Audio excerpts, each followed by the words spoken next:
శుభోదయం. ఈనాటి విశేషం పాప విమోచన్ ఏకాదశి.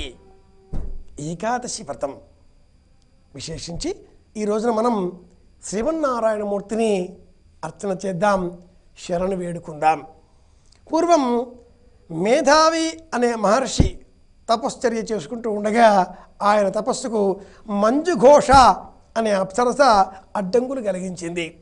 ఆ మహర్షి మంజుఘోషకు రాక్షస జన్మం లభించుగాక అనే శాపం ఇచ్చాడు. ఆ పిమ్మట మంజుఘోష ఆ మహర్షిని శరణు వేడింది. ఏకాదశులలో ఏ ఏకాదశి నాడు ఉపవాస వ్రతం చేస్తే ఈ తెలిసి చేసిన దోషం పోతుంది అని వేడుకున్నది. ఇక్కడ ఒక మహర్షి చేసేటటువంటి తపస్సుకు భగ్నం కలిగించడం తెలిసి చేసినటువంటి దోషం. వృత్తిరీత్యా అని చెప్పుకోవచ్చుగాక. ఇంద్రుడు పంపించాడు తన వృత్తి. ఈ విధంగా ఎవరైనా మహర్షులు తపస్సు చేస్తూ ఉంటే ఆ తపస్సుకు భగ్నం కలిగించడం ఇలా చెప్పుకుంటూ ఉంటాం ఎన్నో కారణాలు. కానీ అది తెలిసి చేసిన దోషం. కృతే సకల దోషార్థం, తెలిసి చేసినా తెలియక చేయినా మనం ప్రాయశ్చిత్తం చేసుకోవాలి. అలాగే అవశ్యం అనుభోక్తవ్యం కృతకర్మ శుభాశుభం. చేసినటువంటి ఆ పాపపుణ్యాల కర్మల ఫలితాంశాలను అవశ్యం తప్పనిసరిగా మనం అనుభవించవలసిందే. మనమేమిటి, పరమేశ్వరుడు కూడా. అంతా కాలాయ తస్మై నమః, కాలపురుషుని అధీనంలో ఉన్నది. మంజుఘోష ఈ విధంగా ప్రార్థించగా మేధావి అనే ఆ మహర్షి ఫాల్గుణ మాసం బహుళపక్షం ఏకాదశి నాడు ఉపవాసం చేయాలి. అందువలన ఈ వచ్చినటువంటి రాక్షస స్వరూపం తొలగిపోతుంది అంటూ శాప విమోచం కలిగించాడు. మంజుఘోష ఆ ప్రకారంగానే ఈ రోజున ఉపవాసం చేసింది. ఆ శ్రీమన్నారాయణమూర్తిని శరణు వేడుకున్నది.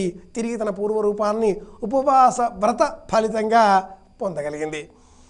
ఉపవాసం చేసినందువల్ల శరీరం శిథిలమవుతుంది, శరీరం కృషించిపోతుంది, శరీరం అలసటతో నిరాస్త్రాణతో నిస్త్రాణగా మారి చాలా తొందరగా మెత్తపడిపోతుంది అని చాలామంది అంటూ ఉంటారు.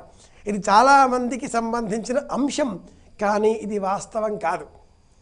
ఇంద్రియాలకు ఆహారం లభించినప్పుడు ఇంద్రియాలు గగ్గోలు పెడతాయి. లభించిన మరుక్షణం వాటి ప్రతాపాన్ని అవి చూపిస్తాయి. ఇంద్రియాలన్నింటికీ అధిష్టాత అయినటువంటి మనస్సు మట్టుకు ఆహారం లభించకపోవడంతో చురుకుదనం పొందుతుంది.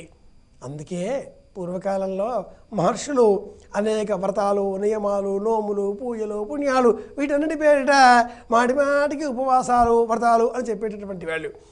మౌనంగా ఉండడం, ఉపవాస వ్రతం పాటించడం, ఇందువల్ల మనోబలాన్ని పెంచుకోగలం అని చెప్పేటటువంటి వాళ్ళు.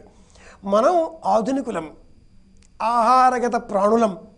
పొదస్తమాను ఏదో ఒకటి మేస్తూ ఉండాలి అనే ఆలోచనలో ఉండేటటువంటి వాళ్ళం. ఇలాంటి మన కంటికి ఒక్క సూర్య నక్షత్రం కనిపిస్తుంది. ఈ సూర్య నక్షత్రం తర్వాత మరొక నక్షత్రం కూడా ఉంది, ప్రాక్సిమా శాంక్చువరీ ఆ నక్షత్రం పేరు అని మనం కనుక్కోవడానికే ఇన్ని వేల సంవత్సరాలు పట్టింది.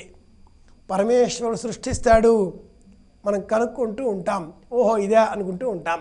కానీ వేద పురుషులు, మహర్షులు సనాతనమైన భారతీయ విజ్ఞానంలో అనంతమైన విజ్ఞాన శాస్త్రాలను అలా చూశారు ఆత్మబలంతో. ఆత్మబలం గల ఆ మహర్షులకు దైవ బలం ఉపకరించింది. అందువల్ల వాళ్ళు కూర్చొనే ఈ వియన్మండలంలో 24 సూర్యమండలాలు ఉన్నాయి, 51 భూగోళాలు ఉన్నాయి, 51 చంద్రమండలాలు ఉన్నాయి. ఇలా కనుక్కున్నారు.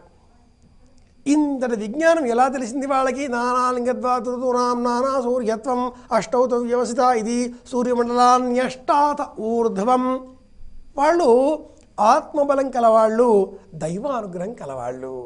కనుక ఆ మంజుఘోష మేధావి అనే మహర్షి చేసేటటువంటి శాపానికి తెలిసి విఘాతం కలిగిన పాప కారణంగా వచ్చినటువంటి ఈ దోషాన్ని ఫాల్గుణ మాసం బహుళపక్షంలో వచ్చే ఏకాదశి నాడు ఉపవాసం చేసి పోగొట్టుకోగలిగింది.